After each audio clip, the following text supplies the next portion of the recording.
Chapter 4. My mom didn't want to send me to my father's apartment, but it was the weekend again, and she had to let me go according to family court. She refused to get out of the car when she dropped me off at his apartment. I pieced together later that they had argued pretty badly about me, with my mother thinking that my dad was trying to angle his way to some larger portion of custody. My dad's apartment felt right when I stepped into it and put my bag down. It's hard to describe cozy with words that mean more than cozy, or comfy, or peaceful, or warm. It was none of those things. It was cold, for one, and it was also all of those things. The early sunset of autumn usually showed in his windows, which had mini blinds always half open to let in half light. All his furniture was gray or muted blue, and he hung nothing on the walls except an abstract picture of the sun setting in the ocean. The living room was sparse, with an angular small couch, leather chair, and big TV on a black stand. It was to this couch I went when I arrived, slumping into the cheap springs to look silently out at the city buildings. It had started raining, and the rain was orange in the failing light. My father was silent, going about his little kitchen to make up a few sandwiches. I remember the coffee table well. It was black like the TV stand, but was covered in rings from countless cups and had a few forgotten plates stacked in a corner along with a small pile of forks. My dad brought over my meal and took his own to the leather chair to eat. "Mind if I watch the game?"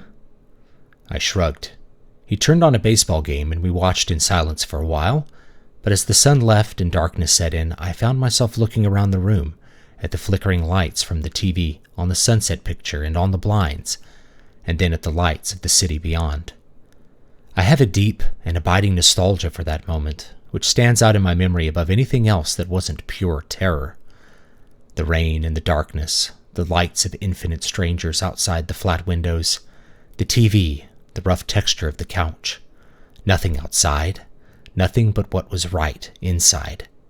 Cozy is the best I could describe it, but it's not the right word at all. I fell asleep on the couch, and when I woke, I noticed that my father had fallen asleep in the chair, but not before putting a knitted blanket on me. It was still dark when I got up and retrieved my Game Boy from my backpack. "We forgot to give you your medication," my father said as I sat back down. "I don't need it here." "Did the doctor say that?" "Not exactly." "We could talk about the medicine later. What do you want to do today?" "I don't know. I don't want to go anywhere." "I might need to head down to the pharmacy. Did you want to pick out some comics or something?" "Mom says I shouldn't read them." "I won't tell her." He went back to sleep while I fired up my game and the attached light and played.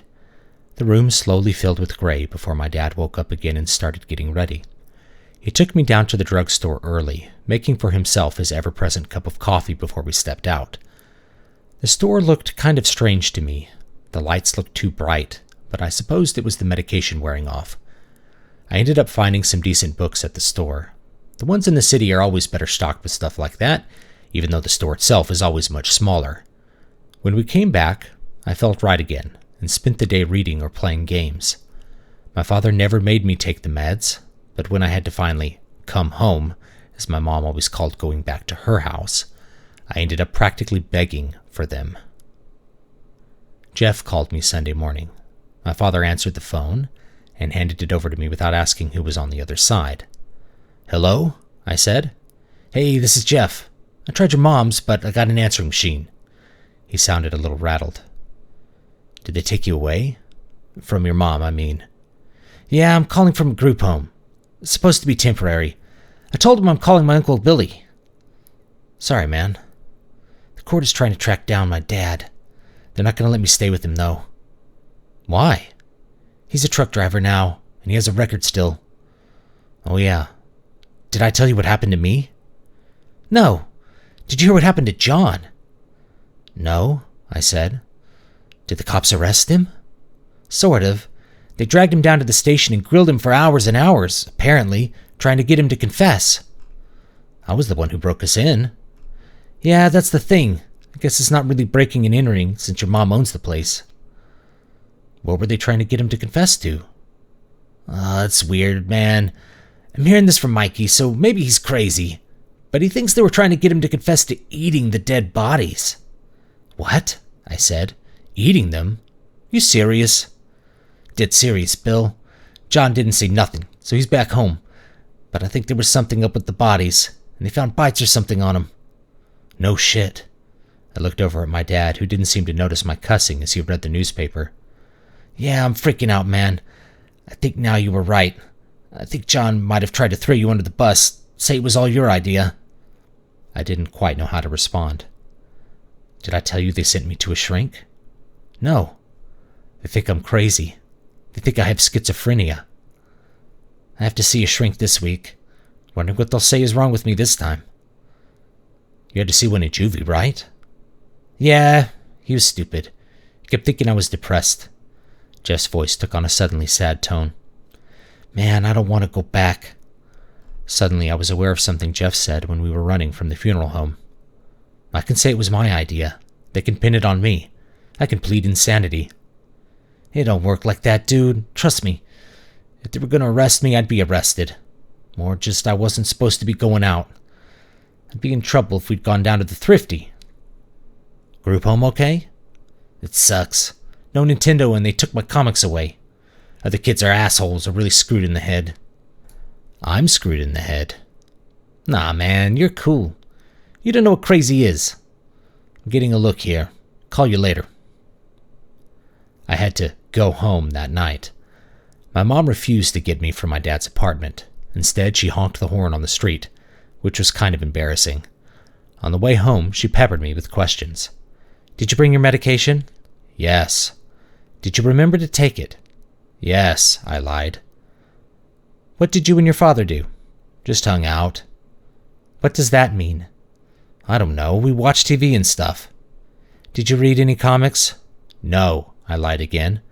My father had agreed to keep my books at his place. I gathered that my mom was really against them after the appointment with the psychiatrist, and I expected to find my collection gone or gutted when I got home. The psychiatrist said you aren't supposed to read comics. Now I knew she was lying. I want to stay at Dad's house. He's too far from school. School. I had almost forgotten about it, having stayed home all week. I suddenly wondered what the kids would think. I tried to put it out of my mind. Sunday night, I took the antipsychotic again. I slept. It was an uneasy sleep, disturbed and full of half-dreams. I was also so zoned out at school, I still don't remember if I got any questions about the funeral home. It was the same thing the next night, but worse.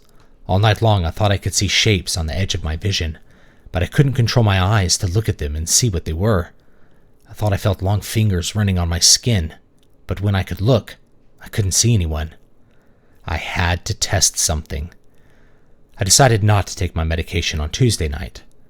My mother handed me the pill. I put it in my mouth, then I pretended to swallow it. What I actually did was tuck it into my cheek, then spit it out a few minutes later. It had started to dissolve, tasting horribly bitter and undoubtedly delivering some of the psychoactive substance, but it wasn't enough to be a proper dose. I went to bed tired but uneasy. Already I found it far too easy for my mind to dwell on the events of the previous week. I kept remembering random details as I tried to sleep. Eventually I focused on something that seemed to help. A pretty girl from school. I can't remember her name now, but I remember vividly her image and the dream. As I got more and more tired, the fantasy of the girl from school shifted. Her skin got pale and stretched, and her fingers grew long and dark. I realized I was looking at the body of Danny Fisker, though I hadn't properly seen it before, but with the hair and face of the girl. When she looked at me, her eyes grew black, and her lips peeled back to reveal dark, stained teeth, like she had been drinking bum wine for years. I startled myself awake. My hands were shaking under the covers, and I was drenched in sweat. I could feel my face distorting, grimacing. Then I saw him. Standing just at the edge of the light cast by the lights on my VCR was the unmistakable pale figure from the morgue. The amber blinking 12 o'clock was dim, but in the utter darkness of midnight it was a beacon, and it pulsed, revealing in flashes the flat face of the monster. Danny Fisker. I tried to speak the name, but my throat was parched and unresponsive to my will. When the light blinked off, all I could see was a trace of light from some leak at my bedroom door. When it blinked on, I saw the shadows of the face, including the flat, almost missing nose. The eyes were utter blackness, utter void. The mouth was moving, drawing tight, one frame at a time, moving into an alien expression that was neither frown nor grimace. Each frame, he got bigger, slightly closer to the foot of my bed. Soon I could make out his arms. They were moving up. The hideous fingers, overlong, like the legs of a spider, were moving slowly as he raised his thin arms. He stopped at the foot of my bed, and I could feel the fingers touch my feet and legs, tickling them through the sheets, probing. I could detect a sound coming from him, like a soft and hoarse moan. His nothing eyes were invisible, but I could feel them crawling on my body and my face. He said, very slowly, each consonant clear, like a whisper by my cheek, tickling the hairs around my ear. Like me. I tried to scream, but instead, I only whispered a string of nothings in the same hoarse tone he used.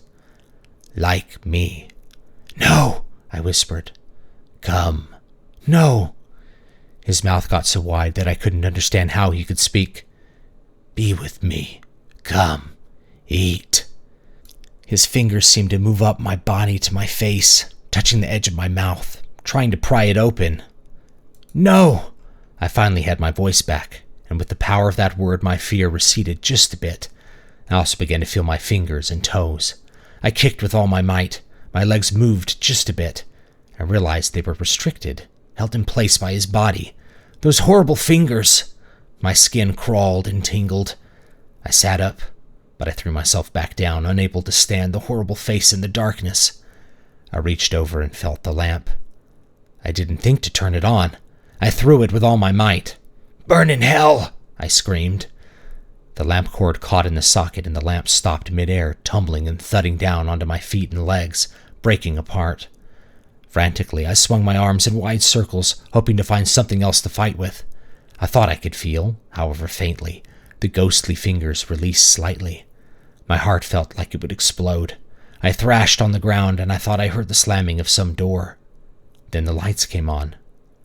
My mother was standing at the door, the light from the hall illuminating the room and casting her shadow across my bed. Stay back! I screamed. He's here! She turned on the overhead light, and all I saw was my normal mess. She rushed over to the bed and drew me into a hug. It's okay, she said. It's not real. You were just having a nightmare. He's here, Mom, I said, trying to pull her off of me, trying to free my legs. My mind saw my baseball bat leaning on the wall by my closet, and I dove for it. My mom saw what I was doing and flopped on the ground trying to get the bat as well. She struggled against me, but I was still weak, and she managed to pry my cold fingers off of the bat. She ran out of the room with the weapon, throwing it somewhere out of reach while yelling at herself before returning to find me scrambling through my old toys for something that could do damage. She grabbed me again in a hug. It wasn't real, Billy, she said. It was not real. Please relax. I did, finally, seeing the room bathed in light. I started crying. As my mom hugged me and the silent minutes rolled out, my mind went into two directions. You're crazy. You really are crazy. He wasn't real. He found you. If you had been asleep, he would have gotten you. He can't be real. He disappeared, and real things don't disappear. He's real. He's a ghost. Ghosts can do things like that. Or demons. You didn't take your medicine. You're crazy. If I had taken my medicine, he might have got me. I didn't sleep the rest of the night, and my mom didn't try to make me. She let me sit in my room with the lights on, or in the living room, until it was time for my morning shower.